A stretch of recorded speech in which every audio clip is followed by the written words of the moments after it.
আসসালামু আলাইকুম সম্মানিত দর্শক। আজ আপনাদের জানাবো বঙ্গবন্ধু শেখ মুজিবের আমলের বাজেট। স্বাধীনতার পর 1972 সালের 30শে জুন শেখ মুজিবুর রহমানের নেতৃত্বাধীন সরকার স্বাধীন বাংলাদেশে প্রথম বাজেট পেশ করেন। তৎকালীন আওয়ামী লীগ সরকারের অর্থমন্ত্রী তাজউদ্দিন আহমেদ। উপস্থাপিত বাজেট ছিল 786 কোটি টাকা। এরপর 1973 ও 74 সালে দেশের দ্বিতীয় ও তৃতীয় বাজেট পেশ করেন তিনি।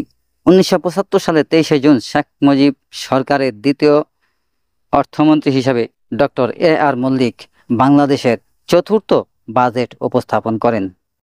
আওয়ামী লীগের টানা 16 বাজেট 2009, 2014 ও 2018 সালে টানা 3 দফায় শেখ হাসিনা নেতৃত্বাধীন আওয়ামী লীগ সরকার ক্ষমতায় আসেন।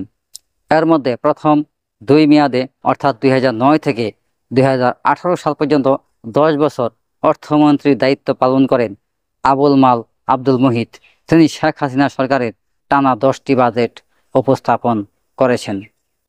2018 সালে শেখ হাসিনা সরকার তৃতীয় মেয়াদে ক্ষমতায় আসার পর অর্থমন্ত্রী দায়িত্ব পান আ.হ.ম. মুস্তফা কামাল।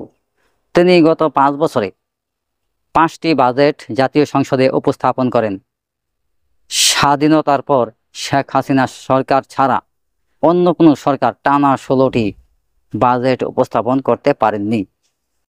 আগামী 2025-26 অর্থবছরের বাজেট আকার 7,90,000 কোটি টাকা, আর চলতি 2024 এবং 25 অর্থবছরের বাজেটের আকার ছিল 7,97,786 কোটি টাকা।